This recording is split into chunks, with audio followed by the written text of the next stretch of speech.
Hey, welcome to Mad Dog's After Show. You're along for the ride with the Mad Dog and Cole, the chlorinator, Farrell. I'm Woodruff. He's pink grapefruit. This is the after show. I decided to fly through the air and live in the sunlight and enjoy life as much as I could, and that's just what I'm doing.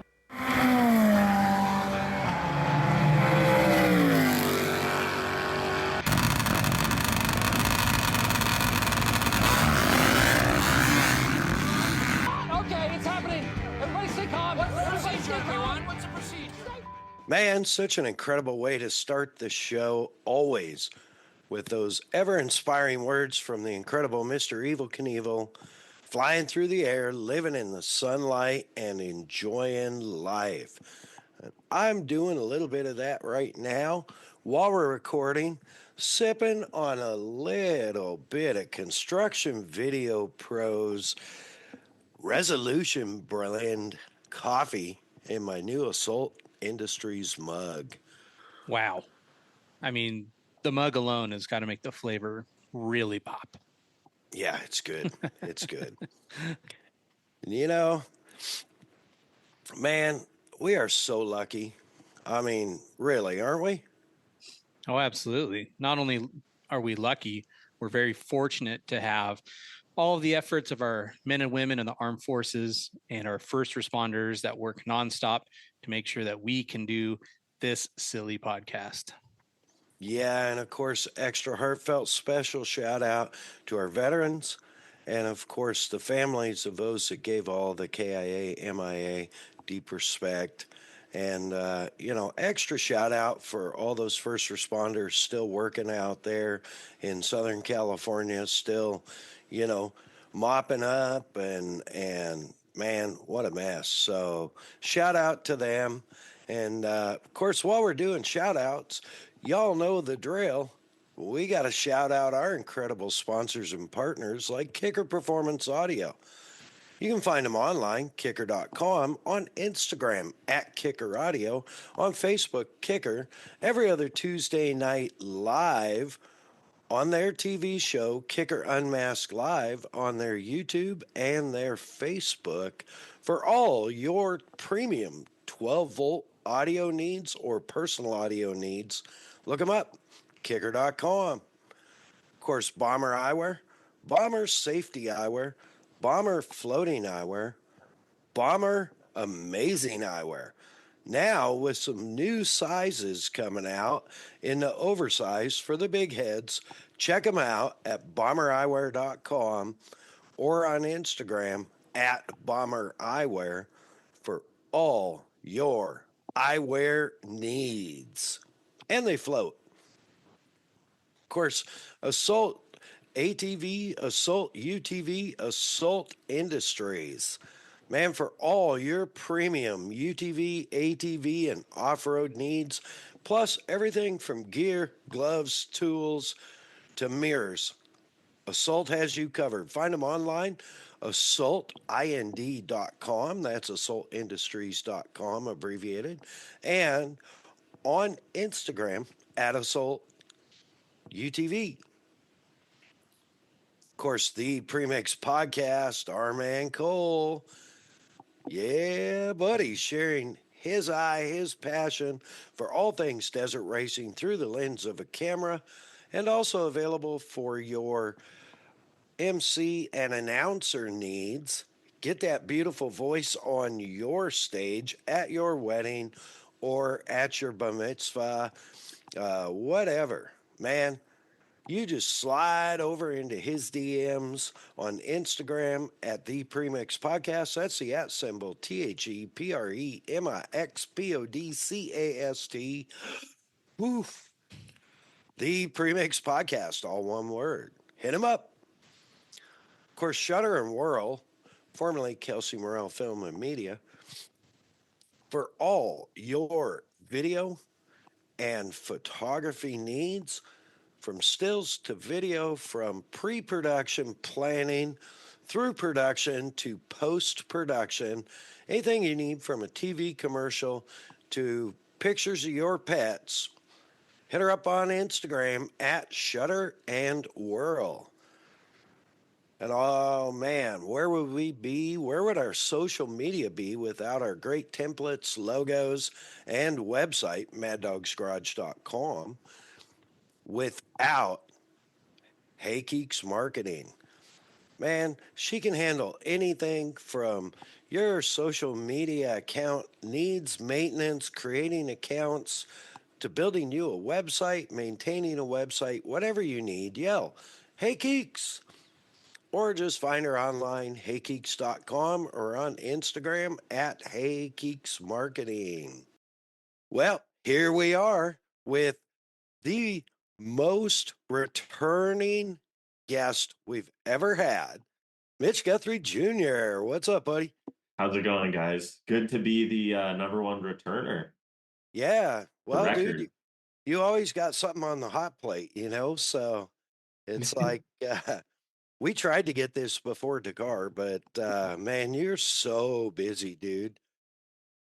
Yeah, it's been especially this time of year for me. Every year, like the beginning of the year / end of the year, is always crazy because we have Dakar, King of the Hammers, and whatever's going on before that with Christmas time and everything. So yeah, it's a crazy time of year. It's still crazy right now, but it starts slowing down a little bit, maybe kind of soon.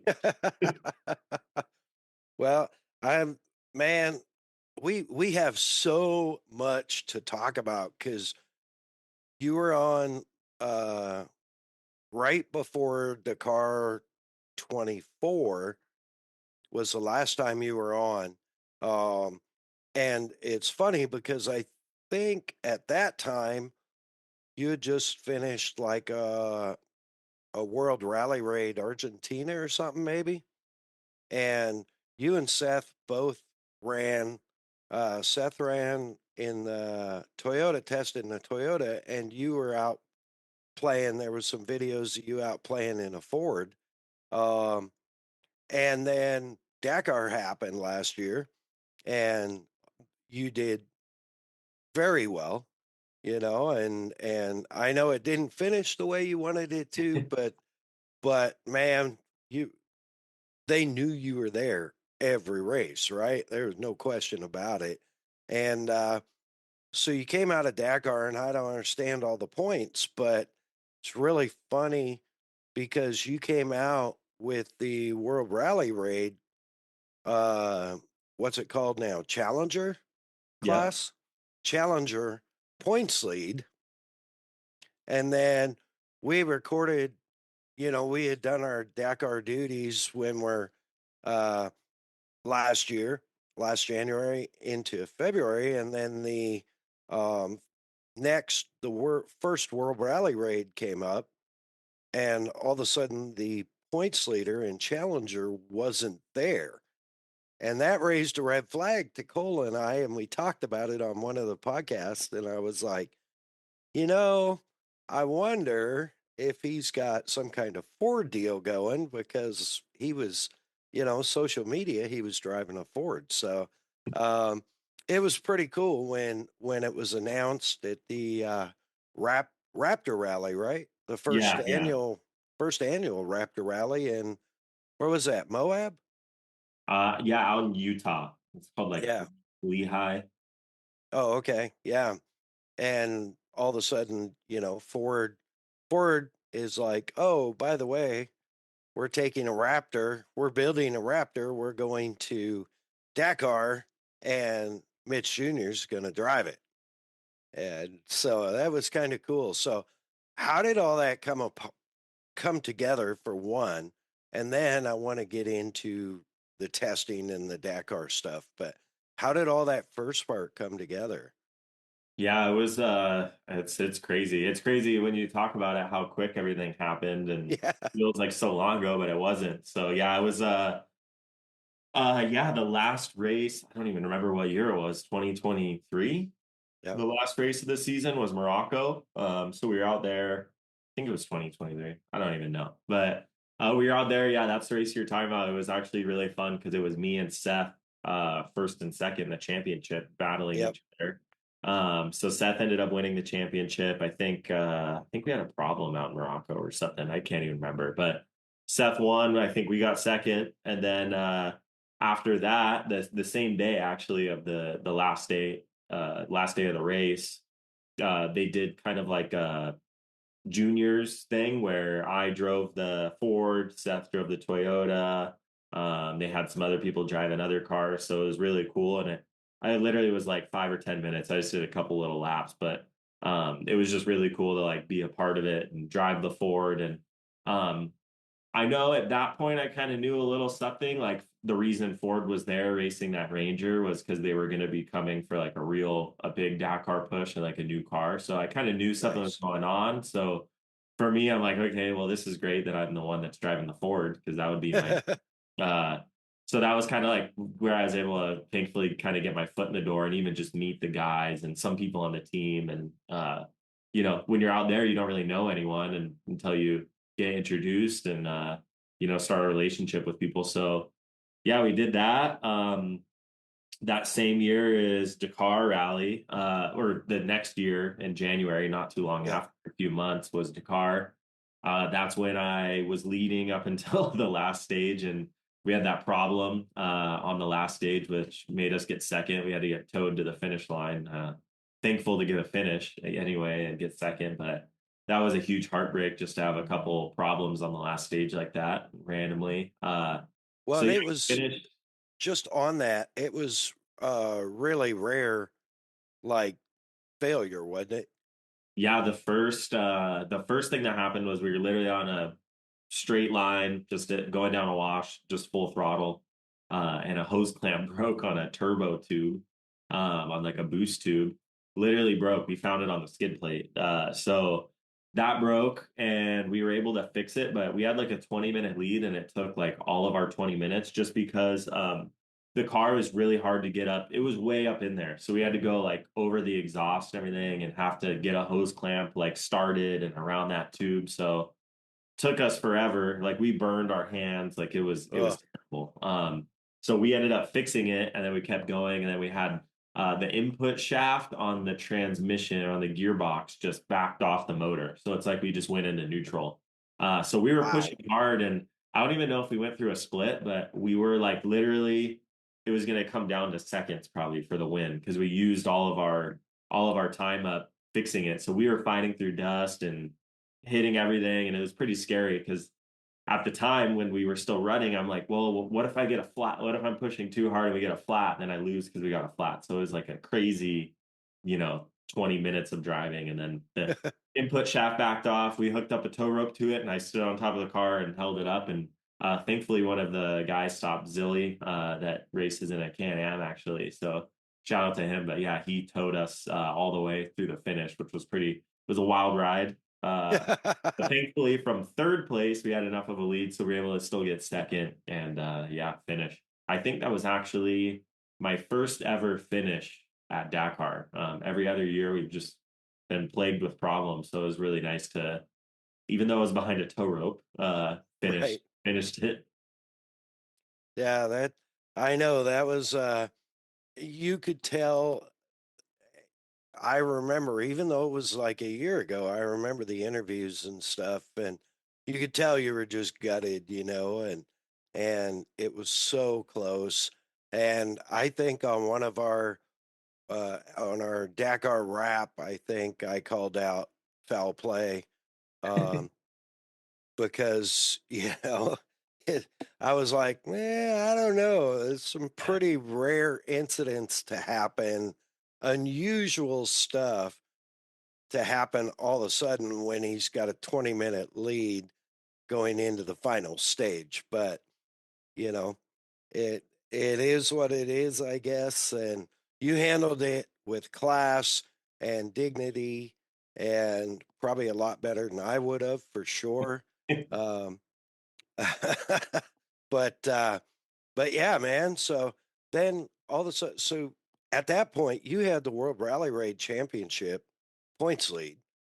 Um, and then all of a sudden you weren't in the first race of the year. So was that the transition point, or were you stepping away from the MCE 5, I think it was, right? Mhm.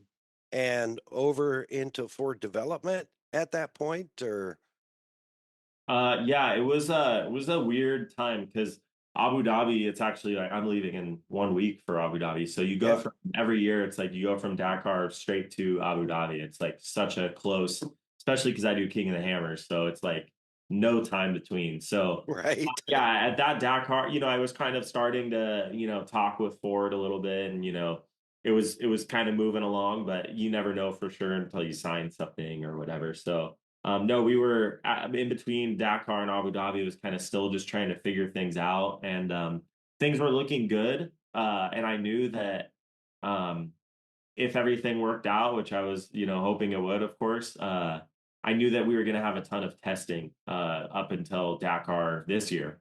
So in my head, I didn't really want to commit to um, going too crazy and doing the whole championship and then having, many weeks of testing on top of that.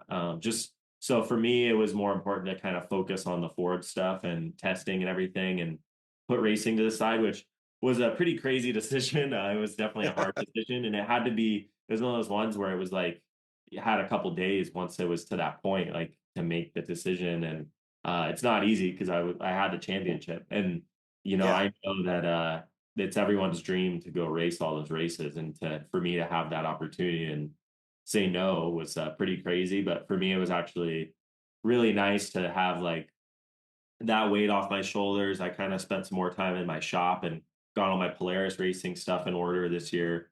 And I was able to like really focus on that testing. So when it was time to go and go to Morocco or go to France or wherever we were, I could just like be all in and not have like to worry about a race next week where I'm going to Argentina or something like that. So right. yeah, it was a tough decision, but that's what we ended up doing. And looking back, I was like, I wonder what I'm going to think of this decision once it's in like a year or whatever. But I'm happy I did it. It was good. It's definitely not easy to say no to doing all those races, but looking back, it was pretty good for me, and I think it was well worth it. Well, and honestly, you've been pushing so hard for the last few years that it was probably kind of a good reset for you, like mental reset, and just like, man, I really want to go racing again, you know? Yeah, it was interesting because uh, I knew if everything worked out with Ford, it was going to be lots of testing, and then after that, like this year, it's going to be flat out with Dakar Rally, and now we're doing Abu Dhabi, and we're going to have testing, and we still don't know all the races we're doing this year if I'm doing the whole championship or what that's going to look like, but yeah, having the chance to like not take a year off because I was doing a lot, but Right. kind of a little reset, and then yeah, I mean it was even just with family and everything with my now wife. We were getting married this year, so like getting our wedding dialed in and making sure I had plenty of time for that. So that's obviously the most important thing. So yeah, it was nice to have like exactly what you said. Like it was a little reset. It was still busy, but a little bit of a reset from racing. Yeah, and you just stole the biggest moment of the year from me because I was ready to throw that out. Although, you signed with Ford and the T1 Plus and Big Ride and we're gonna go into Dakar this year and all that. But the biggest thing, probably the biggest thing for you and for a lot Yeah. of us fans this year was you got married. It was yeah, that's probably the biggest deal of my life, maybe. So no, yeah, I'm really happy to get married to the love of my life. And yeah, Adriana, I met her in high school. So it's pretty crazy. I fell in love right away, and I was trying to get her for a long time. We were friends all the way through high school and everything, and we started dating, I don't know, 4 or 5 years ago. So yeah, it was nice to finally make that step, and getting older now, I'm a married man, probably have kids eventually, and things are moving along. But Well, yeah, it was you got amazing. you gotta have kids because you gotta, at some point you're gonna have to have somebody to chase the winch line at hammers like you did for your dad. Yeah, exactly. I'm gonna need someone to be my co-writer, so Yeah. that'll be perfect. I think you were what? Probably a 2 times hammer champion before you had a driver's license. Yeah, yeah. So crazy looking back. Yeah, we were just at Hammers and talking to like John Crowley Yeah. stuff, and back in the day when we like were, it's kind of the same as how it was this year. It was like super long days, 8-hour races, and there was the one year where us and John, uh, we beat him by like 16 seconds after Yep. like 8 hours of racing or something crazy. And I was in there with my dad co-riding, so it was some good times for sure. Only three of you finished that day. Yeah, yeah. Yeah, and all three of you, I think, were Muzzy scars. So There we it's go. imprinted in my mind. I don't know if you were yet, or if that was the beginning. I think you just become, because I have pictures somewhere of that first year at Hammers, that you were a Muzzy scar, and you and your dad, and I know you weren't old enough to have a driver's license yet, for sure. So Yeah, I don't think so. yeah, the yellow car and those green Muzzy logos, I was just like, wow, that looks great. I'm so happy. And then podium, so um, but yeah, anyways, jumping back to this past year, 2024. So you put this whole Ford thing, or Ford put this whole thing together with you. It chose you, which super intelligent decision on their part, obviously. But um, Thank you. yeah, dude, what was it like? I mean, you're like, you haven't, I mean, like you said, you driven a T1 Plus like 15 minutes or 20 minutes or half hour or whatever. And now, when did you start testing the Raptor? First test we did in France, and that was back in, man, I don't even remember. Back in I think April. So February, March, April. So yeah, just a couple months after like Abu Dhabi and stuff. So yeah, it was good to, once we finally got everything written in writing and everything and finalized, then it was off to testing, and that's when it all kind of began. I think it was April, yeah. Yeah, so you had a lot busier year than it looked like. Um, and I just assume those gaps in your social media during those time frames were you were testing. I just figured he's probably Good. testing somewhere. So because I Yeah. know you they didn't really want to make it public until that Raptor rally. So um, we had our suspicions here at the show, but I was super stoked. And what was that like? I mean, you you knew, right? And obviously you probably were on an NDA or something of the like, where can't really talk about it at all, really. Yeah, it was hard for sure because like I've done a lot of contracts and things in my life, and that was like the coolest one for sure. And I had to keep that secret from April till whenever the Raptor rally was, September, I think. So Yeah. for me, we didn't even have a time for sure when we were gonna like announce it up until, a certain point when it was like, okay, the Raptor rally is gonna be when it is. And once I figured that, I was still like 3 months away. So yeah, like that was my dream, was to be on that team. And then finally, once we made it happen and I was on that team, we're doing all this cool testing. And I think we were in France, and then we did Spain, and then we did Morocco and Morocco. So we did 4 big test sessions. And I wasn't able to talk about them at all. So I'd just be gone and gone for a week or two. And only my family really knew. Not even the guys at the shop. So I just really had to keep Wow. it quiet. And I don't know where Curtis and them thought I even was. I don't even remember what my excuse was, but we kept it really quiet. And no, it was not easy, but it was really cool. It was cool to be able to go do all that testing, and yeah, the team's amazing. So to be a part of it and do all that, and then finally announce it at the Raptor Rally was great. Yeah, and now you're the Ford Raptor T1 Plus uh through by M Sport, right? Yeah, pretty much. Really, what it is Ford and M Sport work together to develop the car and everything.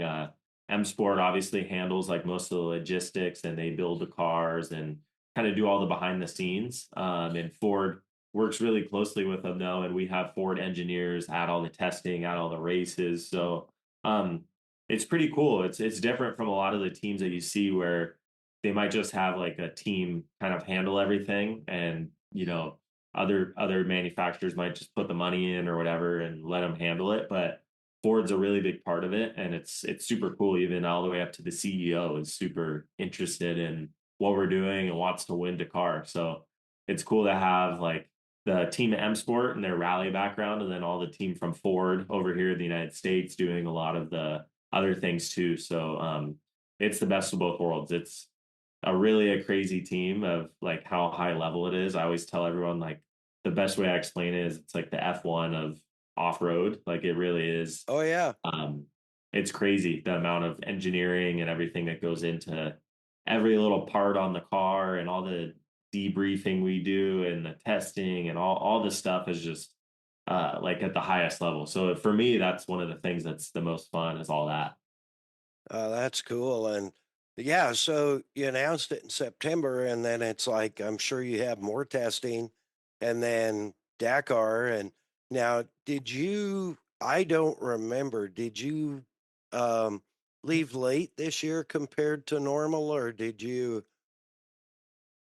For Dakar, Yeah, yeah, a little bit later. Going to Dakar, yeah, it was not too bad for me. We got there, and I don't remember exactly, but we had like a day to like kind of settle in there, and then we had like shakedown, and then it's like scrutineering, and then prologue, and then race. So usually by the time like you get to the prologue, you're pretty good. But yeah, it's always interesting. You could go there like 2 weeks before, but is anyone really going to do that? I don't think so. I think some of right. the bike guys, obviously, since it's even more physical than it is for us in the cars, they go like a little bit earlier than us so they can acclimate and everything. But um, I'm so used to it now. We get there and you're so tired, and you get there and you're going for it. It's like, all right, time to shake down and do all this stuff. So I go to bed at night. I'm usually pretty good to go by the time I'm even there. So Nice. We had Seth on the last episode, and it was really unusual. Um, that he went like 2 days before it started, which was really strange for yeah. him. So that's where that question came from. But and man, you American boys did us proud. Let me tell you, great jobs all the way around. But how was it like? So you show up. Basically, you guys show up with a brand new vehicle. Obviously, lots of testing, but a couple of rookies, or a rookie and a couple of um, well-established or long-time Dakar racers. And how was the reception? Like, did people go, well, it'll be 5 years before they see a podium, or No, I think especially having like Carlos on the team and Nanny and Matias, I mean, all three other drivers obviously are kind of legends. So um, that brought like a lot of like status to the team, I think, and especially just it being Ford. I mean, it's like a really good crew and everything. So that was great. Something's printing back there. Uh, but no, it was really cool. And I mean, definitely once Ford came in, it was like a pretty big deal. So that was cool to be a part of it. For me personally, I think most of the people were like, "Who is this kid?" And everyone kind of knows me a little bit since I've done the racing. But still, when you're around all these legends, they're not expecting a ton from you. So um, on the team side, though, I had a ton of support from the team and everything, and really they just for sure wanted me to be there in the end and be getting a solid finish. And I don't even think anyone, even myself, I didn't really know what to expect. I want to go in and win still. Like I have right? confidence going into it, but you don't know. So yeah, it was a good reception from everyone. And then yeah, just got going on stage one, and kind of from there learned throughout the rally, really. Yeah. How was I mean, the prologue is was really short, right? It was pretty much a hardcore sprint. Um, was there anything during that you're like, oh, I can use this during the race, or this is something I learned? Or was it just get in, hit the gas, shift the gears, and try and keep it together for how long was the prologue? Because it was pretty short, if I think it was remember. 18 kilometers this year, Yeah, which isn't it's actually a little longer than usual. Sometimes really. it could even be like 9 kilometers, which is like 5 miles or something. So it was usually it's basically qualifying. So yeah, no, it was for me it was good. I just like I wanted to get the jitters out of the way. Not even really jitters. I was just like excited to get racing and like I didn't get to do Morocco with the team, so I had done so much testing. But as soon as you start racing, everything's different. So I felt my pace was good in all the testing and everything. But once you're racing, everything changes. So no, prologue was good, and I just tried to keep it clean, kind of like the whole race was for me. I just didn't Yeah. want to make any mistakes, and yeah, I think even in the prologue, after you look at the times, and I think I was like I don't even know, like 15th or 18th, something like that. I'm like, okay. And I'm looking at videos and I'm like, all right, I could have done this different, this different. I think everyone pulled in with, there was some crazy bushes out there and I was like weaving through them. And I think most of the guys just, I learned after the prologue, just absolutely destroy their cars and drive through everything. So, uh, I wanted to make it easier on my mechanics and not destroy the car. And then I think the other thing that I learned on top of that was just what the tires can take. And I'm so used to a small tire, so like these guys are just smashing through rocks, and the cars take it. So that was another Yeah. thing that was big for me. I'm like, okay, I can push a lot harder than I think I can. So it was only 18 kilometers, but I felt like I learned a lot once I look at the times, and you even look at some of the video about how the other guys are driving. Like, okay, I could have done all this stuff different. Oh, that's well, and that's really smart. Like reviewing that stuff, it's like, okay, how how do I how do I win, basically, right? I mean, that was your plan right from the get-go. That may not have been the team's plan, but that was your plan, and that should be your plan, I think, if you're a racer when you're going into a race. You play to win the game, right? Yeah, exactly. So yeah, that was my plan was just to learn. So like the prologue was good, and then from there like up to pretty much the rest day was uh a lot different this year because we had the chrono stage, we had a marathon stage at the beginning, so they kind of threw it all at us right in the beginning, which was quite interesting this year. Yeah, that was my next question was when you saw the stage layout with the what they call the first one, was that the chrono? Yeah. And then the marathon right after that, um, were you like, oh, you dirty beepty beeps, or you know what? Like, how'd you feel about when you saw it?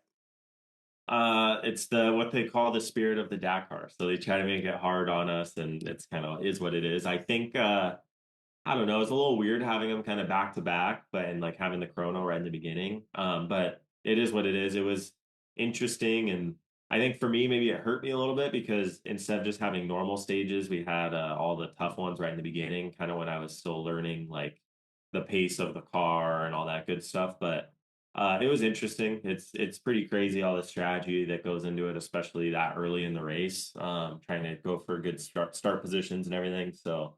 Um, it made things interesting for sure. And then for me, I think it just made it even extra tough, just trying to kind of learn everything as we were going.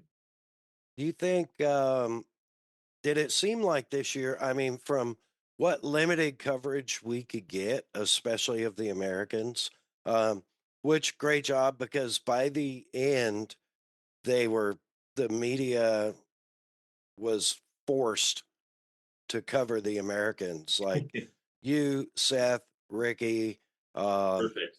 they didn't have a choice. I mean, you guys were slaughtering it out there, and so but early on, the videos, the nightly videos that we were watching on the YouTube channel, um, there wasn't a lot of coverage for you guys.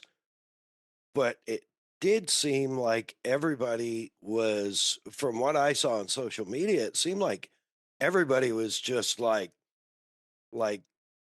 going for it right from the get-go.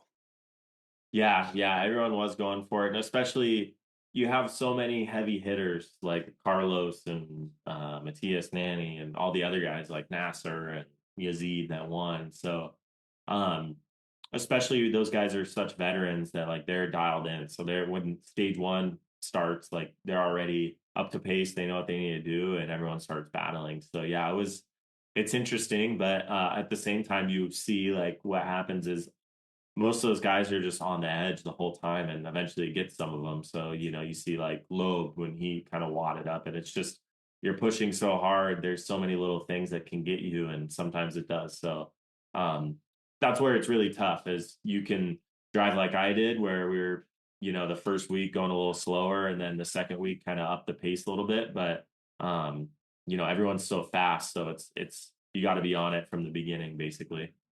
Yeah, and it was obvious, some of the guys, I mean, some of the legends that were forced to retire from wadding, yard sailing cars, uh, like Carlos, right? And um, Loeb, right? Yeah. And there was one other like of the legend, I can't remember, but the what was it? The mini. Yeah. Shishrit. He had a big Yeah. one.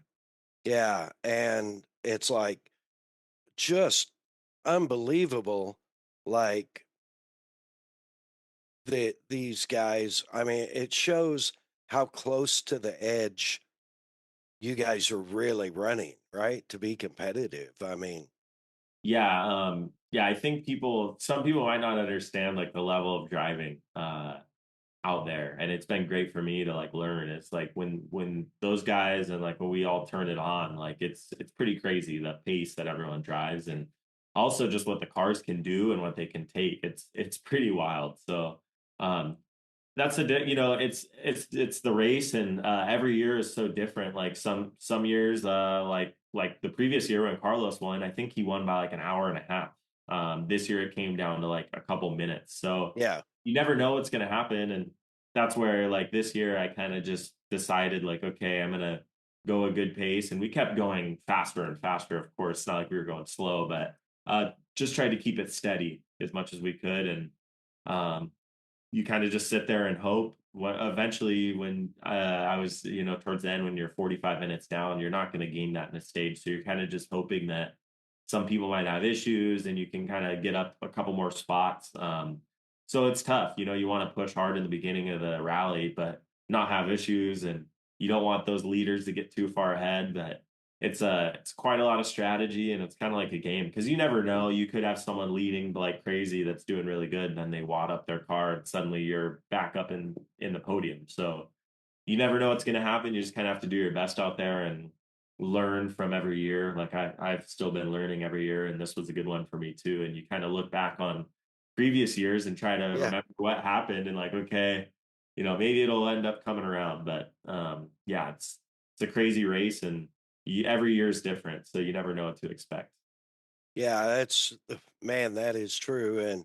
And I you brought a question to mind. Um, when you're out there and you guys are battling it out, and quite often you guys are like fenders together close at speed and stuff like that.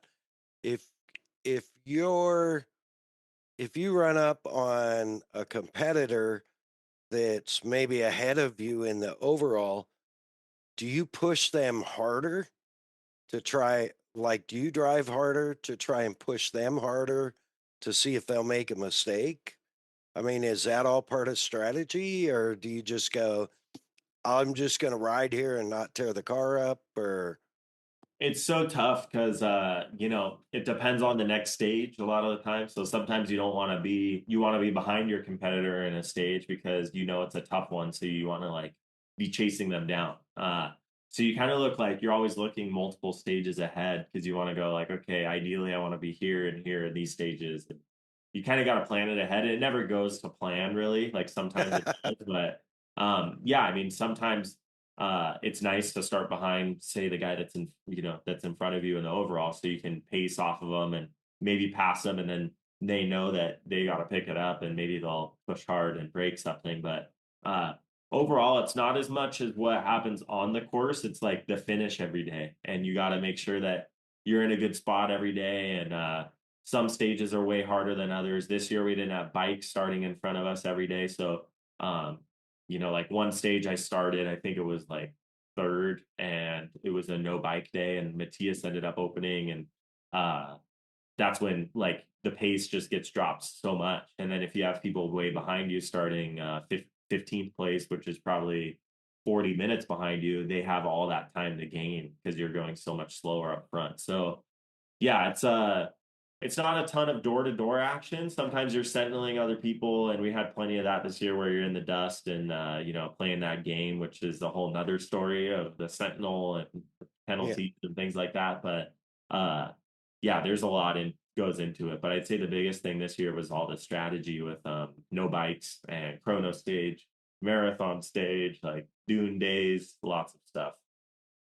Yeah, I know when we you're talking about strategy and all that, and when we talked to Seth in the last show, he in essence kind of accidentally won the first stage.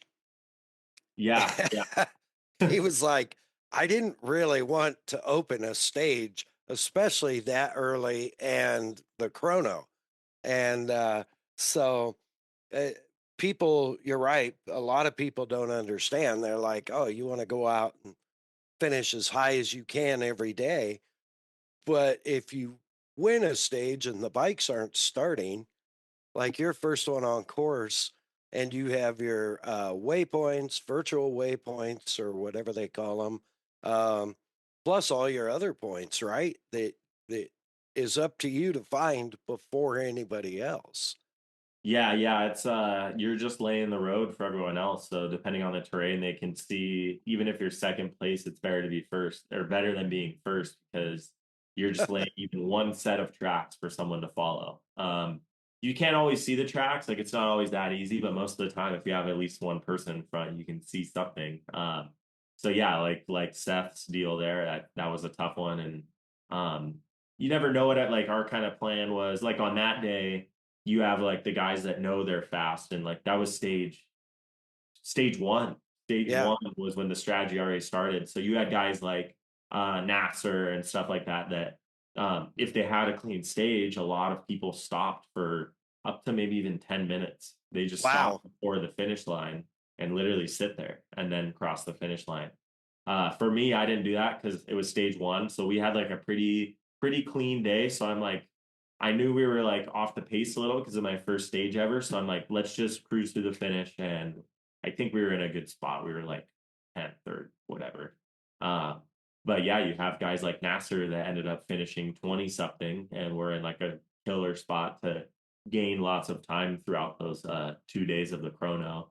And then Seth, I mean, sometimes like you said, Seth didn't even know he was going to win. He probably was like, oh, we're doing fine, but someone Yeah. else might win it, and then he wins, and then he gets stuck in a bad spot, which hurt him in those stages. So yeah, it's you never know what can happen. It's always weird, but yeah, it's like basically what you need to do is go slower or do okay in the stages where you need to, and eventually if you're fast, you're going to win a stage, so you want to win the correct stage where you can then lose as least amount of time as possible and then be in a good spot for the next day. So it's all good on paper, but it's never that easy.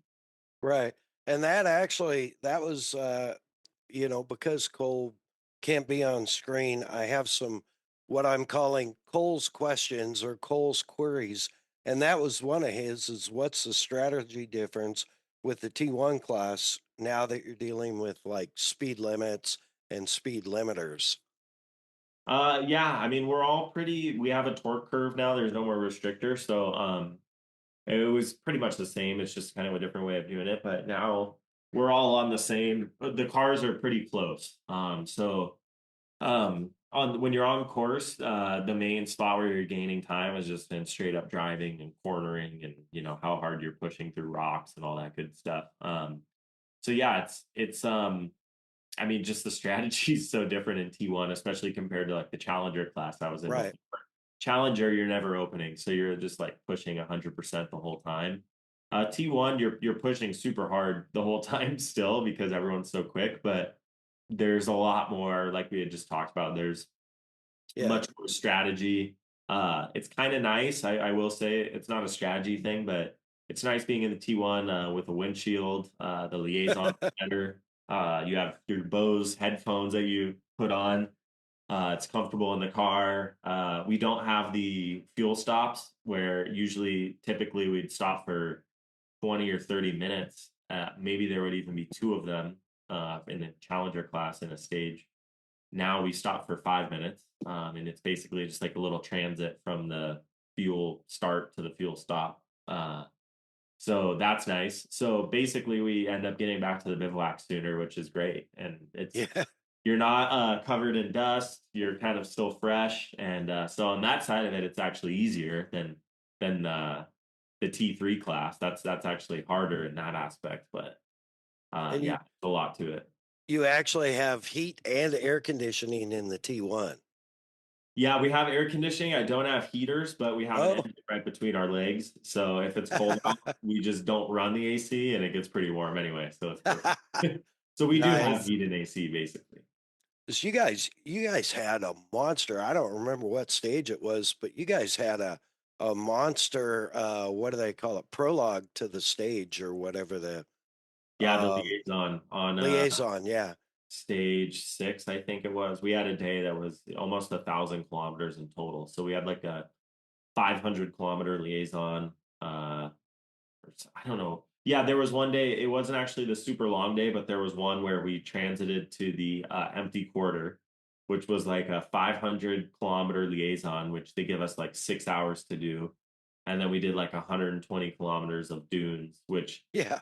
isn't too long, but it's still really long when you're in the dune. 120 kilometers, you might be able to do it in an hour at race pace sometimes, but in dunes, it takes us, I don't know, a couple hours, 2 or 3 hours. So yeah, there was Wow. that day, and then we had another day that was a super long one where we had a long liaison.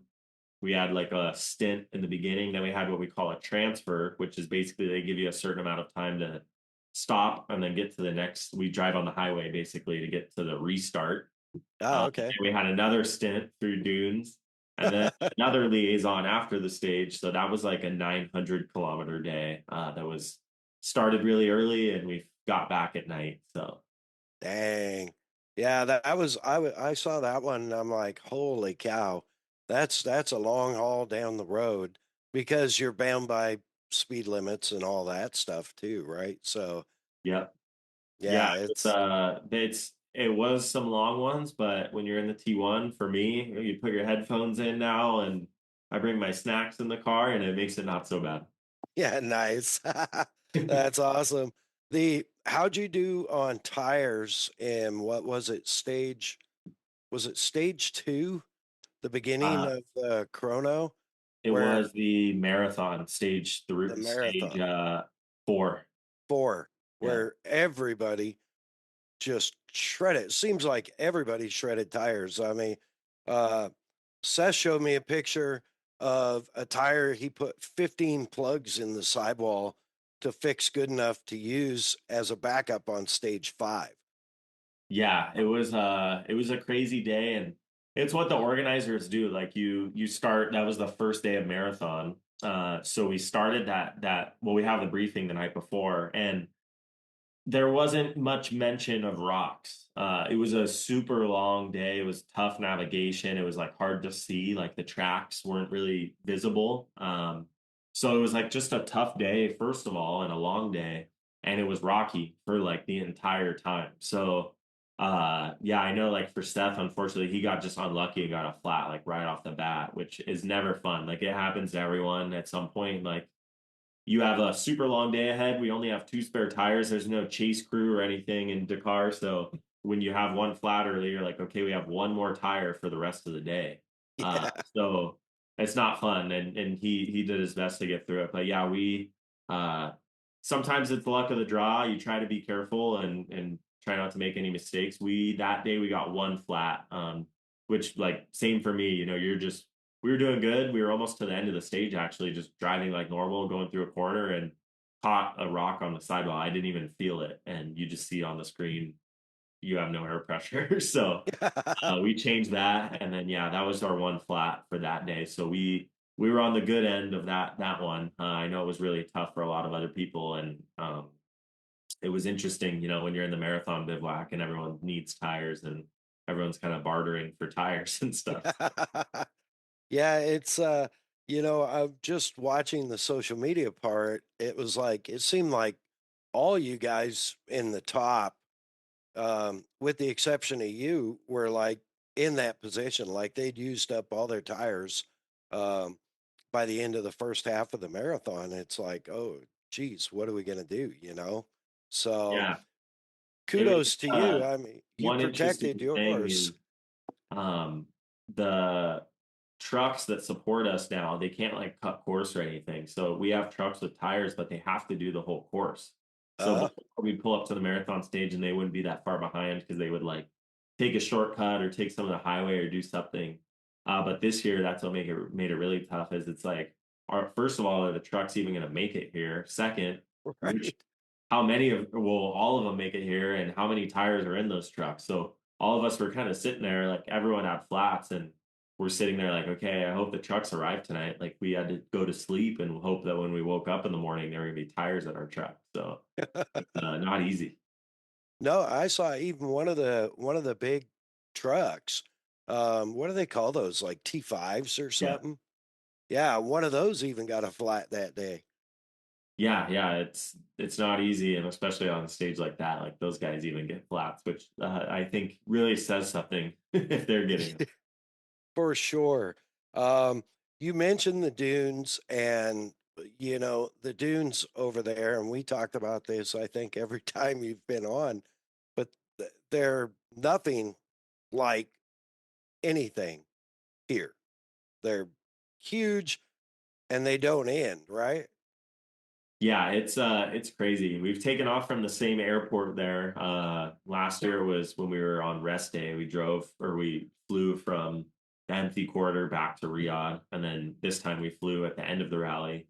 And you take off, and then you're in the middle. It's an airport that's right close to the bivouac in the middle of nowhere. It's like a military airport, and you take off and it's just like you get to cruising altitude and the dunes are still going. Like it's literally, I'll have to send you guys a video. Maybe you can put it over or something, but it just goes forever. And it's like all types of dunes. You get into certain areas that are smaller ones. Most of the time they're gigantic ones. It's to the point where they're so big that you basically go like up this giant wall and you can't even always make it. Like if they send us in areas where you can make it up these dunes and then like you're basically duning on top of the dunes. Like there's Wow. huge dunes on top of the giant dunes. So it's crazy. And every year I say the same thing when I'm in the car and we're going down them or going up them. I'm like, I can't believe this. It's just crazy.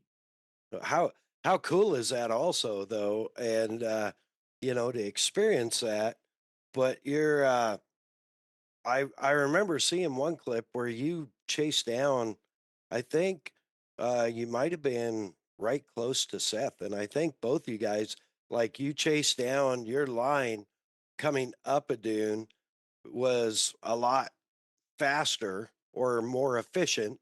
Maybe it wasn't faster, it was more efficient, which made it quicker than the guy ahead of you. And it was like, holy cow. But it was completely different line than he was taking. So is that just you and the way you read dunes? Or is it you and your co-driver helping you pick where to go? Like, what's the communication like there?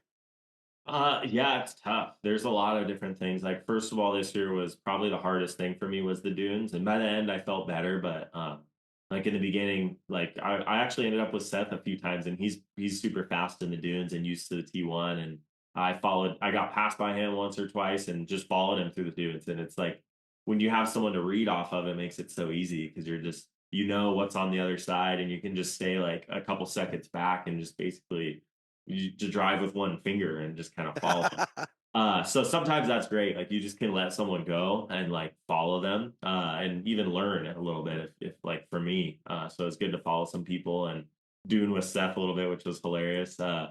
But no, there's a little bit of everything. Like even if you're not on someone's like right behind them, you can sometimes look ahead, and Kellen's looking ahead, and depending on your start position, you can look and see where someone's going and know, okay, it looks like we need to go this way or take this line. And a lot of times too, like you're going up and over the dunes, and we know what the cap heading is, so we know like cap is 60, and maybe we're kind of pointing the wrong way. So Kellen will kind of let me know, like if you're cresting a dune, like one thing you can really prepare for is what way you're going to be going once you crest the dunes. Like, are we going to be going kind of more left or more right? Like, which way is the cap going?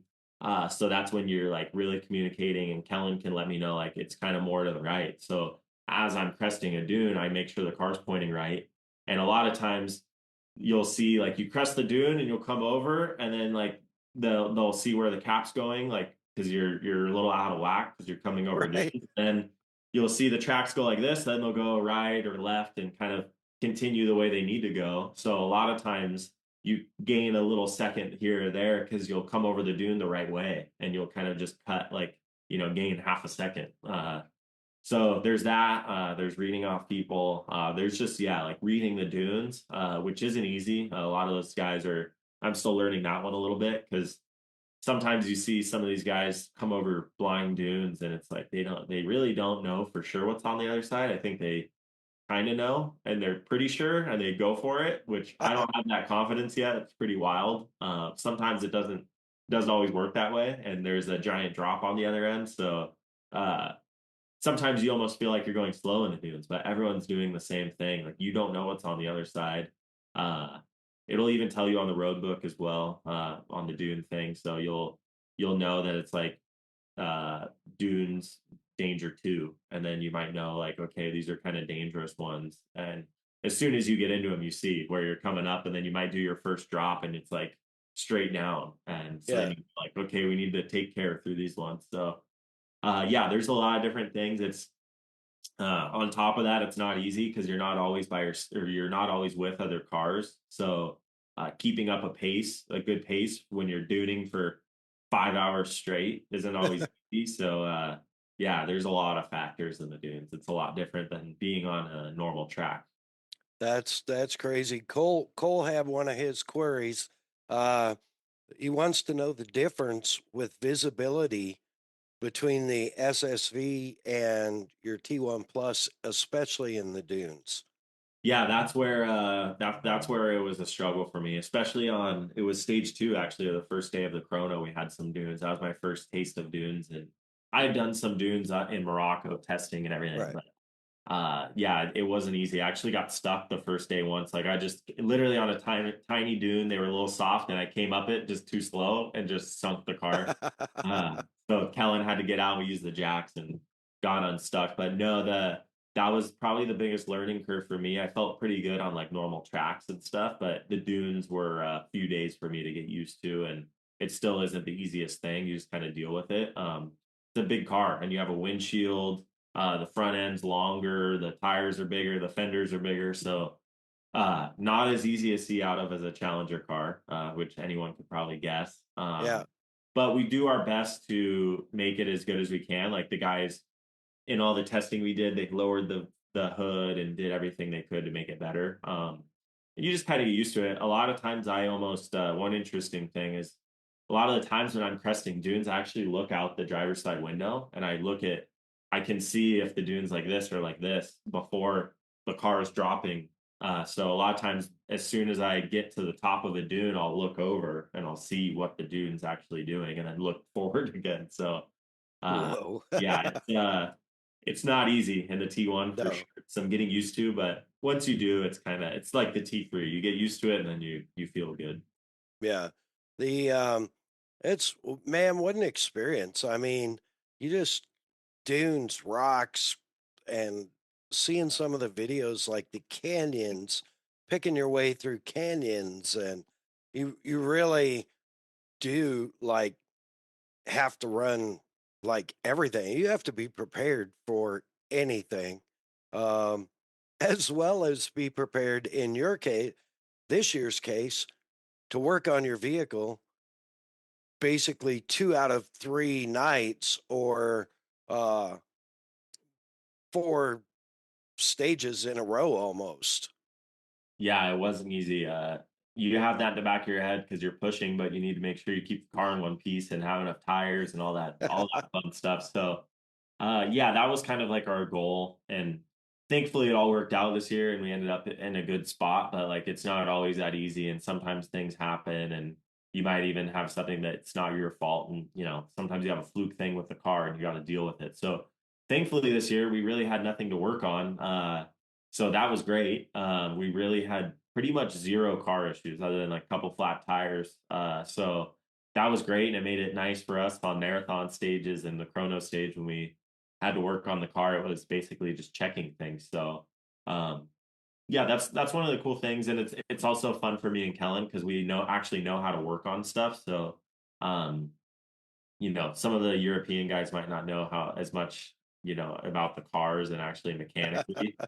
So it's kind of nice being able to fix something or do anything we need to do on the car just in case. Thankfully this year we didn't have to, so it was extra easy, but it's good to have that in your back pocket. It's absolutely hilarious. I know Cole's muted, but I know he's laughing his ass off because what you said about some of the European guys is almost exactly what Seth said. Um, so, you know, you Yes, guys, that's the same as us for sure. yeah, you guys grew up working on your stuff, building your cars, knowing what you were doing, and it's pretty rad. And you talked about you guys getting to run together once in a while. Um, and I'll tell you what, that got a lot of media attention with you two running together. There was clip after clip every time you guys were together on Instagram and on there.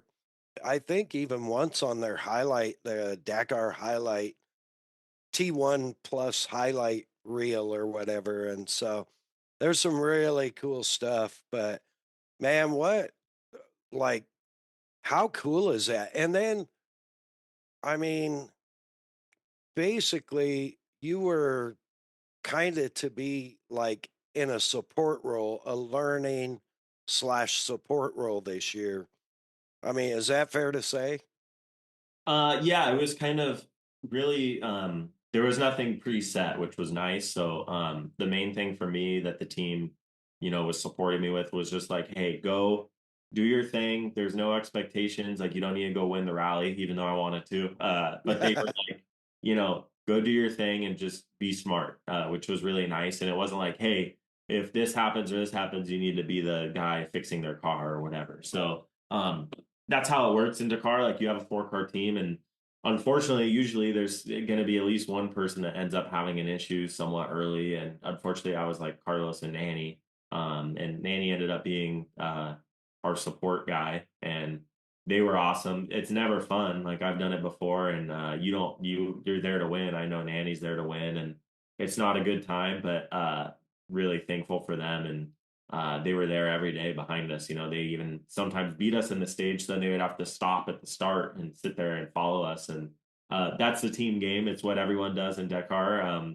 That's why you have so many cars on the team, just in case someone has an issue, then they can be there to support and get you to the finish line. And yeah, it's crazy. But yeah, overall, for me, it was like, just make sure we kept a good pace and didn't become the sport guy. Obviously, no one wants to. And Right? and when we came up on Carlos on stage 2, it was like, of course, we're gonna roll him over. Like, I'm not gonna pass Carlos when he has a tow rope. So that was like a no-brainer, roll him over. So that was just, that's what you do. And the race is so long. It took us like I think it was 8 minutes or something. So that was totally worth it. And like in I think it was the chrono stage, we gave Nanny a tire because he had a double flat. So um, you're all working together. Even if you're not the support guy, we're all supporting each other. Uh, Right. and then yeah, it's from there. It was Nanny that was helping us out through the whole rally, which was really nice of him.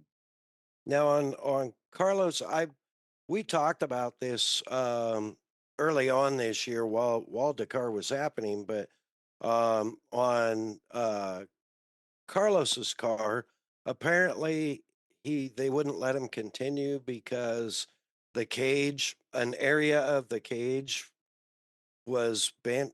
What did I read? Like 2 millimeters or something. Yeah, basically, I mean, at the end of the day, if there's anything wrong with your chassis, they won't let you continue. So like if even if it's the smallest, stupidest thing, it's like the car is gonna be fine. Like we're used to King of the Hammers or something where you go rolling down a hill and keep going. Right. Which he was, got to give it to Carlos. I'm sure everyone saw the videos of him, with no windscreen, with like goggles on, his car rolled over, and he kept going, and he even did good. Like he was on the gas. Yeah. Yeah, he ended up doing like basically almost a 1.5 stages like that. But once you get back to the bivouac, then they inspected the chassis, found a little bit of something bent or whatever it was, and it's like there's no wiggle room there. Like if there's anything, you're out. And it was the same thing that you saw with like Loeb, Yeah. where he had an issue and he obviously rolled his car, kept going, and then once he got to the bivouac, you're out. Same thing with Laya Signs, who had an issue on stage one. She's out. So it's good and bad. I think like Carlos's car, he probably could have been fine and just kept going. Like it's really small. I don't really know what happened with all the other cars, but at the end of the day, it's safety, and they're not gonna change the rules for anyone and try to compromise safety basically. And although Yeah. we wish we won on the team for Carlos to be able to keep going, but it's just once the way that FIA works, the rules are the rules, and there's no changing them. Well, it's not. Yeah, it's not likely. Especially, I mean, Carlos may have a chance with the ASO, but an American's not for sure. Yeah. Um, so I'm not trying to start that war again. I already started it. But don't listen to that episode. But I called out the ASO and the FIM and the media because by by mid race by your mid race break, the coverage for all the Americans was garbage, and I was just pissed. I'm like, these guys aren't going anywhere. Like they're they're here to stay. And They'll get there. Don't worry. We'll make sure that they have to talk about us. well, by the end of this race, they had to. So that was really cool. Um, man, I just had something while you were talking. I was like, there was something I wanted to hit on. Oh, so why? I mean, obviously, with everything you guys have there and the abilities that your engineers and mechanics have, um, why, if say there's a slight bend in a cage, why wouldn't they let them repair it? Is it just the way the rule is? Is it they're feared for safety? I mean, Yeah, they had a plan to like they could have fixed it if they would have allowed it, but it's just I don't know the actual rule, but okay, it's just it's a big fat no. yeah, So it's just like as much as you try to, I'm sure everyone, same as all the other teams that had issues, you try to work with them and show them they show them all the data, all the things of why it would be fine, but it still is a no. So yeah. it's pretty simple. Understood. Understood. So, and man, you just kept trucking like you were super consistent, super smooth. And then we get to what was it? The mass start the last day. And by then, I feel like you kind of turned into a little bit of a media darling. Like they were highlighting you and talking about you being a rookie, um, and performing so well, which I thought was, true, not unexpected from me. For me, I was like, he can he can drive anything. Just put him in it and strap him in and tell him where to go. He'll be fine. Um, but did you feel? I don't know how to say it. Did you feel like more and more love as you went later in the race? Yeah, I'd say so. I think most people were maybe thinking, I don't even know, maybe I could get in the top 10 or whatever. So being up there and having like the next guy in front of me was Nasser and Matthias and then Hank and Yazid. So being up there with those guys, I think for a lot of people was a surprise. And like, I don't know what people expected out of me, but hopefully we surprised some people. And I think by the end, it was like, oh, wait, he's still here. We were kind of just in the beginning. I don't even remember where we were, but back in, we might have been outside of 10th place, probably 15th or something. And it was just like every day we would just uh, gain a little bit. And eventually we kind of got to 5th. I think it was right after the rest day and kind of settled in there. And just, I think at that point, maybe people were doubting us because it's like, can you hold it together for that long? And we had Matthew Saradori behind us, who's kind of a veteran. So he was trying to chase us down, but we kind of just kept a good gap and did kind of what we needed to do, especially on the second to last day. It was a big dune day and we put some good time on him so we had a cushion into the final day. Final day we started next to Saradori, who was in 6th, and literally just stayed right behind him, and we finished like a minute behind him and we had like a 11-minute gap. So I think people were maybe surprised that we were able to just kind of keep our cool the whole time and not let anything get to us and make any mistakes and get to the finish in a good spot. We never really went backwards. We only kind of went forwards most of the time. Well, I talked to people who were surprised that a brand new, if you will, brand new program, like brand new vehicle, um, finished at all. Yeah, it's as anyone knows, like you're even me, you do all the testing, and we were actually surprised, like going back to testing, like um usually you're having a million problems and we're there testing to break the car and figure things out, and we really didn't have that many problems. So it's almost like we're all kind of worried, like, shouldn't we be having more issues? But it just goes to show what all the engineering and everything behind it, like they built a good car from the beginning. Obviously we had little things to fix, but nothing gigantic. So going into the race we were confident, but I was like kind of weary, like, are we really sure that these things are gonna last? Like, yeah, once you put it into a race setting, it's like then all the problems start coming. So I was kind of Sure. expecting to maybe have to push through a couple issues, and we literally had no issues, which is a testament to the team and the engineering and everything behind it, all the hard work everyone did before the rally. So then thankfully during the rally we didn't have any issues and things to work through. Yeah, and the team, those of you that finished, performed well. That finished in the overall. Yeah, Um, same with Matthias. He didn't really have too many issues either.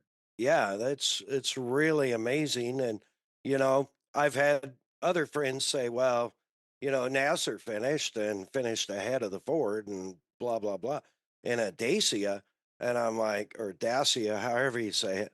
And I'm like, yeah, but one, it's Nasser, and two, that he has so much experience that I'm guessing on that new program when they were testing, he knew what to tell them to fix before he even had to test. You know what I mean? Yeah. I also, by the way, is Matthias got 3rd. So the way we Yeah. looked at it too was actually we had the 2 Toyotas in front, and then it was Matthias and then Nasser and us. So for all the new manufacturers, we were actually the first finisher. Yeah. You have Toyota that have been there for a long time, but you had this year the new Mini, Dacia, and probably forgetting one or two, but it was cool to be kind of like the first ones for the new manufacturers. Well, yeah. And that's it. I mean, we haven't even got to that part, but you finished 5th, like in a brand new car, brand new program, literally your first Dakar in a T1 Plus. Um, and you finished 5th overall. Like, dude, that's a foot stomp.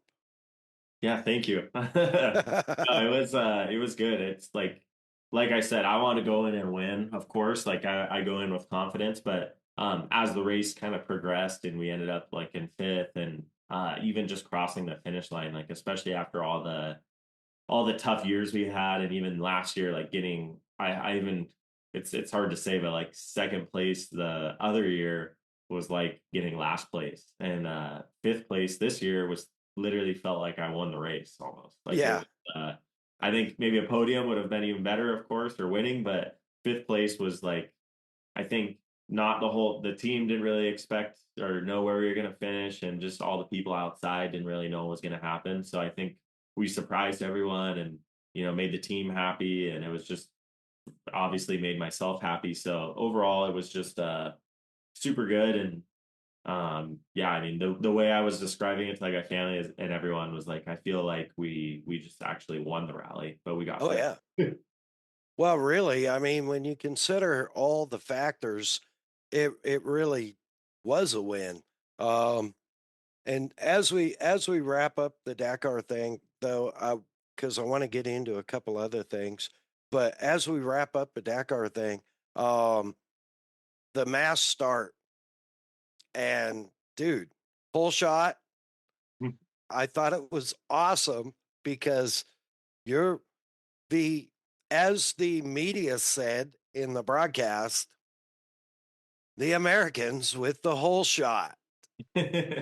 And so Seth got the whole shot in his group or his starting group, and you got the whole shot in your starting group. And that was rad, dude. That was like back to the work stays and stuff like that. It really took me back. That was super cool.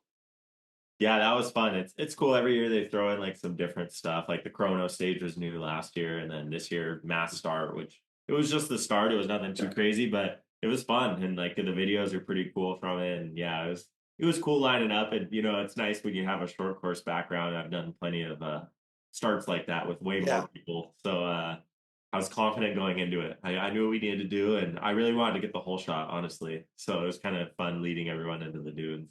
And I think Ricky pulled the whole shot in on the bikes in his group also. So it was like, you know, Perfect. yeah, it was like an American sweep. So um which obviously I'm a proud American, and I'm proud of you and the team, uh just representing Ford, which is an American company, and I have a lot of history with Ford from way back. So, it's since you're probably the best thing to happen to Ford Motor Company since the old 7.3 uh Power Stroke. So, you know, Well, they thank need you. they need you. Um So, but as we wrap that part up, two things. Cole has two more queries here. Cole's Corner. Uh, the is the best part of M Sport the The chef. firecracker chicken? I knew it. That is up there. That's up there. Pav, as you saw, takes good care of us. I'm actually gonna see him soon in Abu Dhabi, so I'm pretty excited for more firecracker chicken. But no, it's actually pretty crazy because you typically when I've been out there, you're like craving a bunch of food back home, and Right. because it's just so different and it's not that great. But no, he killed it. He was so good that I wasn't even like craving anything that much. Like it was like I was eating like PF Chang's every night or something. It was great. Nice. I'm assuming based on what he said, although he didn't come out and say it, but when we talked to Seth, um, I'm assuming he didn't share his burrito chicken with you. He did. He gave He me. I got a did. bite. I got a bite at I think it was the Chrono stage. He walked over with it, and I'm like, "What the heck do you have?" So Mama Quintero hooked him up. That was really nice. Yeah, well, I think he seems to be a picky eater, so, you know, he but yeah, no, I was watching the chronicles of that, and that was pretty cool, but I'm surprised cuz I didn't think he shared with anybody. So, that was like he said it was like gold out there, especially on the chrono. Yeah, it was felt like a little taste of home. It was nice. That's awesome. Um Last Cole question from the Cole corner. As far as Dakar goes, he wants to know Why the hell didn't the mustache come back at Dakar? That's a great question. I don't even know. I didn't even think about it. Abu Dhabi's coming up, so it's kind of coming in right now anyway, so I'll step it up for Abu Dhabi. I have a week. So yeah, it should be perfect. It'll be good to go by the next one. Maybe He's that was claim my problem. That's why I got fifth. he's claiming that the public is furious that it wasn't there. So uh his curiosity was if it was one of those things where, you're trying to make a good impression with the new team. Oh, I'll shave today because I want to, you know, look like a clean cut kid. But Nah, you gotta be yourself. It just didn't happen that's this it. year. But maybe that was my missing link to really turn it on. So Abu Dhabi, I'll do it.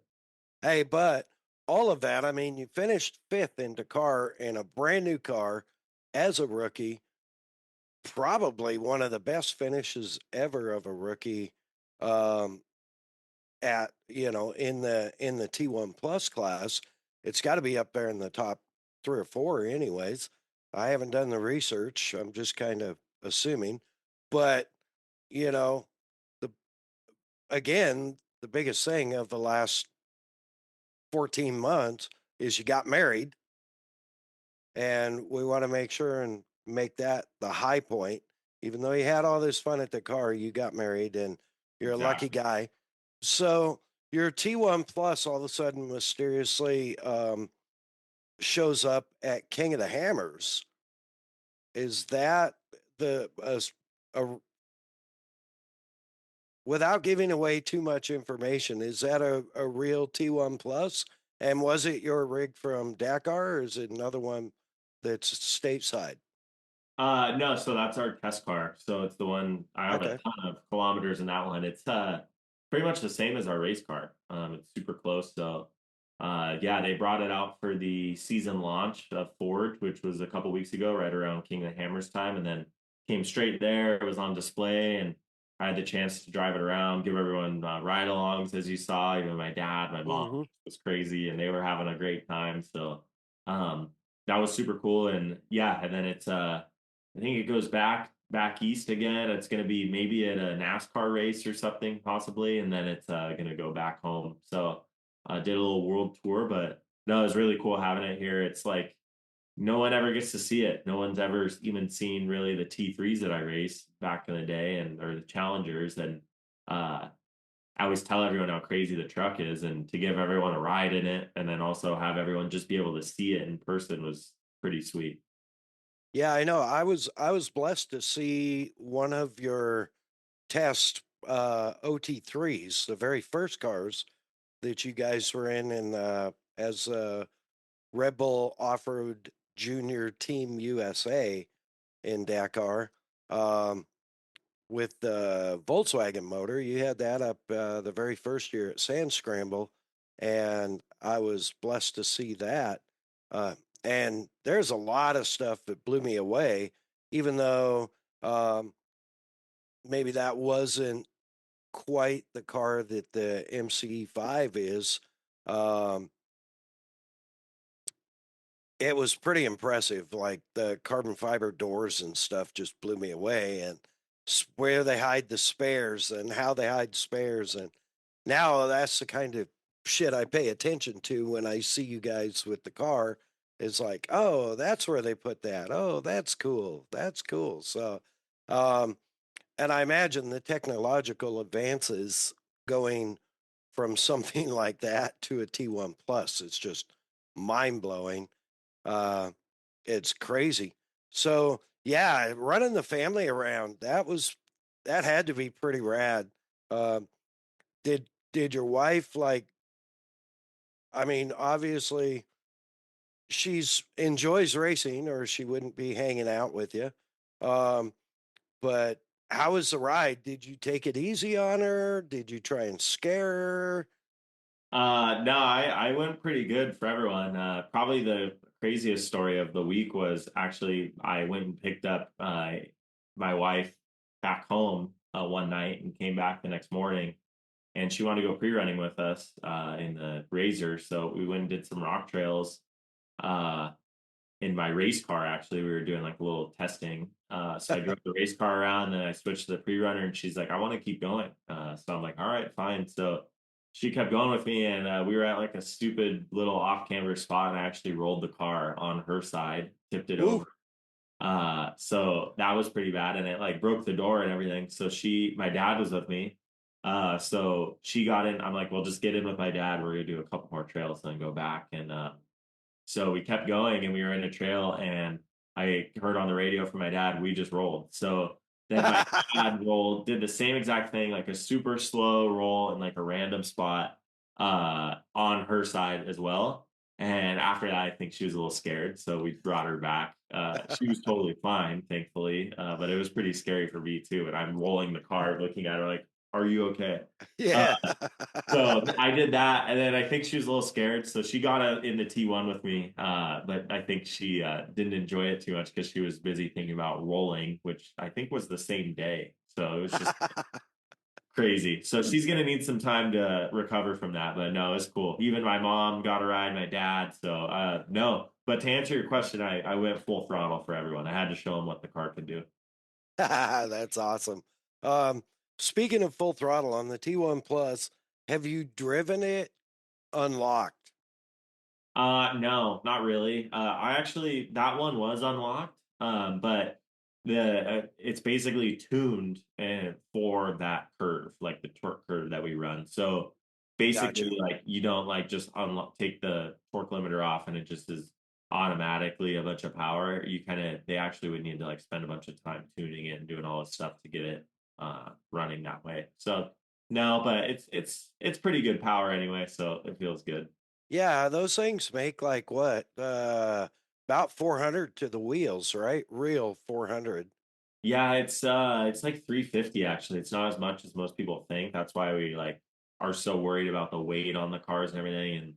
And compared to like a trophy truck or something, it's so limited with suspension and power and everything. So um yeah, we have to try to make up time in all the other areas with like setup and weight and things like that. So they actually surprisingly don't have a ton of power like that V8, the Coyote that's in it could put out probably double or something like that, but we're not allowed. So, is there any chance of seeing one with double the power? Um, Maybe an American race this year? I don't know about this year. I've been pushing. I would love to race it at like Vegas to Reno or something. I think we could like overall. It's it's such a different car. It wouldn't do super good through like whoop sections. It still does fine, but it's not a quite a trophy truck. But in a more smooth race, like maybe Vegas to Reno, it'd be really good. Um, but yeah, and that's one of the things it has going for it is actually with less power, it's like we can drive it like 110%, and you're not gonna have drivetrain issues and things like that. We could put more power for sure, and everything would still live. But when you start getting up there, like kind of like a trophy truck level, that's Yeah. when everything gets heavier. That's why the trucks are so heavy, and everything has to be bigger and all that stuff. So that's kind of one of the I guess good things about the T1 is it's actually less power, so everything's lighter and you can drive it faster.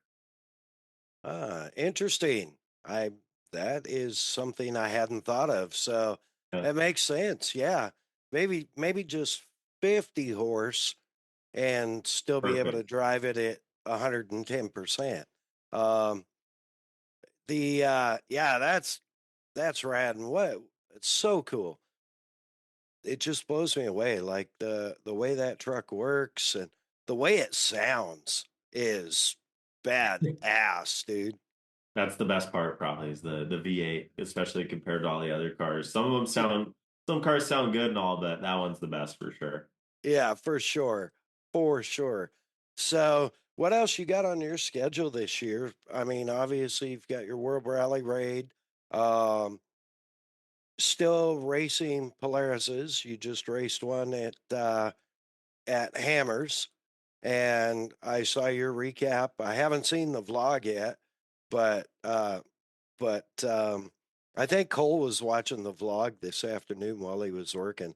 Uh, Yeah, shouldn't we tell have him. the part two of King of not King of the Hammers, the car we just dropped. So That's the Oh, last okay. That's one, and then we'll have King of the Hammers coming soon. We're kind of kept playing catch up because we have so many races. So yeah.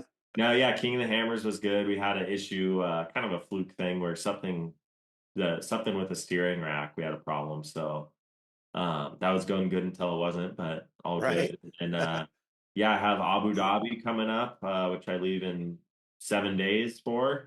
So doing Abu Dhabi, then I come back and I have the Mint like a few days after that. So super busy still. So I have those two, and then Legacy. I'm doing it's like a Legacy Laughlin race, which is a 2 day one. So just kind of a smaller one back in Laughlin we're doing. It's like a month after the Mint. And then for my Polaris stuff, other than that, I'm doing Vegas to Reno. And then from there, yeah, with the World Rally Raid Championship, it's kind of taking it race by race with the team. Like basically, our main goal is to win Dakar. So it's like we're probably gonna have we have me and Matthias racing Abu Dhabi, and then see how that goes. And depending on car development and driver development, like who needs maybe some practice, or of course everyone wants to be driving the whole time, so we all want Right. races. But yeah, after Abu Dhabi, we don't really know. We're kind of playing it race by race and just focusing on like what's the best way that we could do all the rally raid stuff to end up winning Dakar next year. So we're just kind of focusing on that. Gotcha. Cool. Um, yeah, and who knows, you come out of Abu Dhabi with the points lead and or in the top three or something, they may That's what say, I'm "Hey, going for. we we want that championship also. We really want the car, but now we want this too." Yeah, Um, exactly. I would love to. I'd be fine with doing all the races, and we'll just go for the championship. It's cool yeah, with me. that's awesome. Uh, the Laughlin thing, if I'm actually at home, I'll have to get up and see it because that's just up river from me. There we go. Perfect. So that'd be rad, dude. We better wrap up. I just saw the time. We've been talking a while. We could Um, go all day.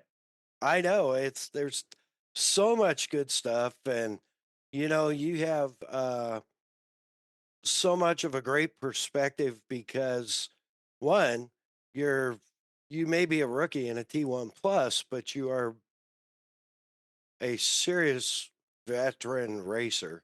Um, from years and years and years of development and building, working on your own stuff. Your perspective is definitely um, interesting. So I could listen to you talk about the truck all day, really, literally, and the races and strategy, and I I love that stuff. But I think we're pushing up on time, so we need to wrap it up. Um, we got your schedule, so anything weird or unusual coming up that you're going to be doing? Nothing weird or unusual. There's always something that ends up coming up, so we'll see what happens this year. But it's kind of nice this year. I got my Polaris stuff scheduled. I actually don't know exactly what I'm doing with Ford for sure, but I know what I could be doing. So hopefully I end up doing them all the races, and we'll see after that. Other than that, no, I mean we'll just be doing the typical stuff, and I'm sure we have some testing on the horizon with Ford, and we'll be continuing to race and test throughout the year. And basically, like I said, all to prepare for Dakar next year, which is crazy, how much goes into that. But Yeah, yeah, there's always something that comes up. We'll keep you updated, but so far, nothing too crazy. awesome.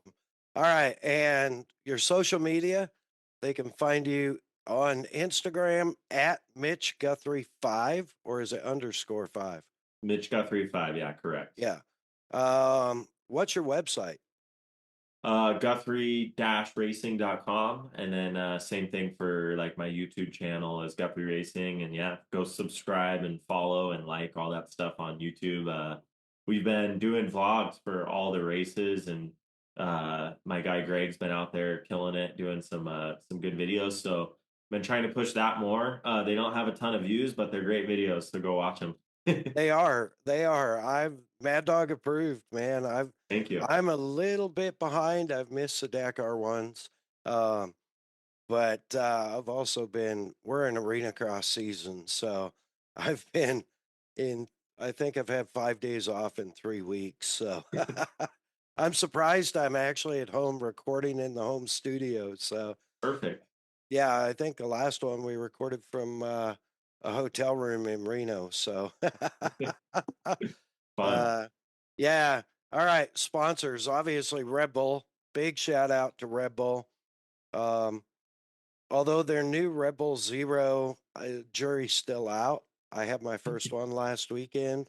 Um, but yeah, hit us. Give us all your sponsors, all your supporters.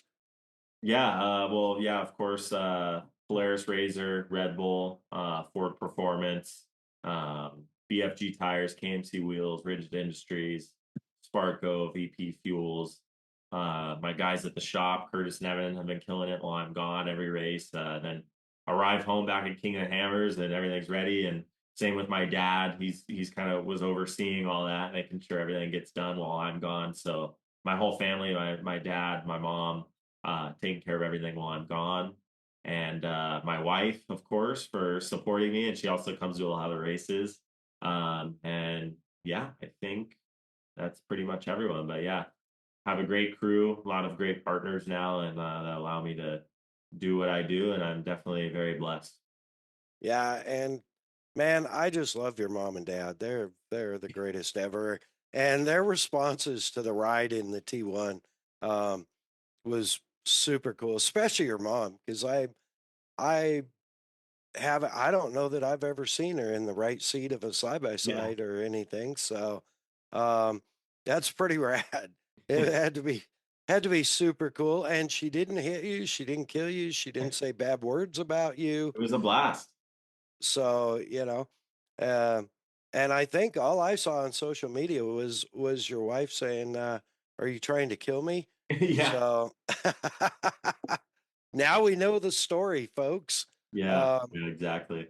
he wasn't, and she's a trooper because I probably would have stayed in the car with you instead of get in with your dad. Yeah. But She should have. but anyway, Mitch, man, I checked myself there. I almost called you Mitchy. I'm sorry. Oh, that's Um, fine. I still do in all my texts to Cole and everything. So, uh, but yeah, man, thank you so much for being on. Congratulations on being the first and only guest to reach a four-peat There we of go. Mad Dog's after show. Because he knows what's up. Tune in to Mitch Guthrie Jr.'s vlog at Mitch Guthrie on YouTube, or is it Mitch Guthrie 5? Guthrie Racing on YouTube, Mitch Guthrie Guthrie Racing. on Instagram, but you'll find it wherever. Yeah, go search it. You'll find it. Um, they're good to watch. And if you have a side by side that needs race prep or anything like that, uh, get a hold of him and get his shop. I mean, dude, Curtis and the gang. I Race watched prep him. to dune prep, we do it all. Yeah, I watched him working his butt off while you were on um, social media absent, and I was like, "Huh, I wonder if he thinks the same thing I do. Like, I wonder where he is today." So uh, that's awesome, Mitch. Thank you so much. I appreciate you, brother. Uh, get over to that wife and maybe some good dinner. Sounds good to me. And we'll catch up with you soon. Keep us posted if you run into anything new. All right. Thank you guys. Thanks for having me. Good catching up. And we'll see you for the fifth one. Yes, absolutely. See you soon. Thank you, brother. Thanks. Man, that was good. I love how he throws in the technical side with the like cerebral racer side when he's talking about, the program and their goals and the vehicle and stuff. Well, that's what makes him who he is, right? Yeah, absolutely. absolutely. Um, it's crazy. Like, I think his dad's won 6 King of the Hammers and he's won 5 or something. That's So, nuts. They, yeah. yeah, yeah. That's quite a name to carry around, King of the Hammers, no doubt. Yeah, for sure. Um, with that, man, we need to wrap up. Cole, those were great questions. Thank you. Good job, dude. Good Thanks. job. I get off in these weird tangents, and that's how they come up. Yeah, the mustache one I think was probably the most important one of all of them, but it was good. Yeah, watch everybody listen to this. Watch his vlog. You'll see how good Kellen's mustache is. I mean, it really carried the whole team with Yeah, just Kellen, but if we can have 2 Americans in 5th place with, some lip sweaters, that would be pretty cool. that'd be pretty rad for sure. Oh man, we got to wrap up. Cole, what you got? Man, all the supercross racers are getting hurt and they're dropping like flies, and Ooh, Daytona 500 this weekend. So yeah, let's do it. nice. I got about a week and a half, so about the time this comes out, we'll be racing the 2025 or AMA Arena Cross Championship presented by Kicker Performance Audio Championship race, which will be in Daytona, February 28th. The final race. That being said, kudos to Vince Freezy. Um, man, wrapped the championship up Saturday night, last Saturday night in Prescott Valley, Arizona. And love him or hate him, folks, the dude can ride and he's fast. Um, do I think he got away with a few right at the beginning because people were scared? Absolutely. Yeah. But there's always next year. According to Tony and Leslie, they're coming back next year. All right. So we'll see. And we still got one race this year. So The beaches at Daytona sand. So let's yeah. see if he can be dethroned on the And East Coast. he is not infallible because I think he was either on the ground or very close to on the ground on the start of the second main Saturday. And Ryan Brees ended up taking the overall. He can be With beat. Yes, he can be beaten. With all that said, uh, huge, huge props to my buddy Austin Politelli, bro. 4 for 4 on hole shots, both nights. Hit hole shot both mains, both nights. Kid's fast. He's an animal. His elbows need to get a little sharper and a little wider, and he could use to put on 25 or so pounds to fight off some of the bump and go.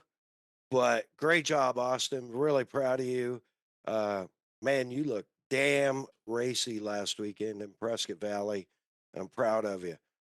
With that, man, we want to be sure and thank our great sponsors and partners, Assault Industries, Assault UTV for all your premium UTV, ATV, off road needs, including everything up to jerseys, uh, outerwear, gloves, tools. Their toolkit is bitchin'. Check it out.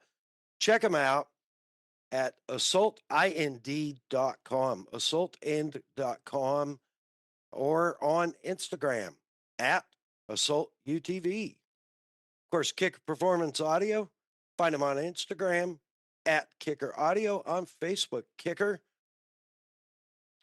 on the web, kicker.com, for all your premium audio and personal audio needs. Kicker Performance Audio has you covered. Bomber Badass Eyewear, MAddOG approved floating safety eyewear. I'm working on a project right now, and I had chips of UHMW flying like nobody's business this Oh afternoon. boy. Yeah, and I was wearing my boogie bombs with the clear tint safety lens, and man, I had no worries at all. And I know they're doing their job because there was a couple of chunks of melted plastic stuck to one of the lenses. Oh boy. So Dude, over 40 frame styles. I don't even know how many lens combinations. Bomber Eyewear. Find them online, bombereyewear.com, on Instagram at Bomber Eyewear. Remember, when you're in the cart checking out, enter that promo code MAddOG20, MAddDog20. Let them know we sent you and save yourself some money. BomberEyewear.com. Of course, the Premix Podcast. Cole, just sharing all his passion for all things desert racing through the lens of a camera. Also available for your MC and announcer needs. If you are going to a desert race, slide into his DMs on Instagram at the Premix Podcast. Line him out. If he's going to be there, he'll be happy to shoot you. Of course, Shutter and Whirl for all your video production, still photo production, still photo needs, and video needs, from pre-planning, pre-production, through production to post-production. You can find her on Instagram at Shutter and Whirl. That's right, Shutter like a camera, whirl like a movie camera. All one word, at Shutter and Whirl. And man, she takes care of all of our videos. So if you watch our YouTube, if you're one of the 38,000 people that have been tuning into our YouTube for over a month and watching Cole and I and all our guests, that's Shutter and Whirl's work. It's amazing because we look like hell normally. So A lot she of does a work to be great job. done. There is indeed. Of course, Hey Geeks Marketing, handling our website over at MAddOG'SGarage.com, our Instagram templates, social media templates, and logo work. If you got a website, you got social media needs, you got logo work, you need design work, hit her up, heygeeks.com, or on Instagram at heygeeksmarketing. With that, Cole, hit him with the speech. Make sure to rate, review, and subscribe on your favorite streaming platform, and even maybe your second favorite streaming platform. Yeah, and download. Download on all the platforms. All Just the for fun. data, all your storage, just load it up. Somehow that'll help us in the algorithm of 2025. Yeah, I'm betting it will. With that, man, I just want to give an extra shout out again to first responders. That, you know, they've been dealing with some pretty horrible stuff lately. Planes falling out of the sky, a lot of weird stuff, Horrible. and big fires down there in SoCal. And, you know, our thoughts and prayers are with y'all. And thank you all for all you do. And, you know, God bless you. God bless the first responders. God bless our veterans. God bless our American service people. God bless you, our fans. God bless America. Mad Dog out.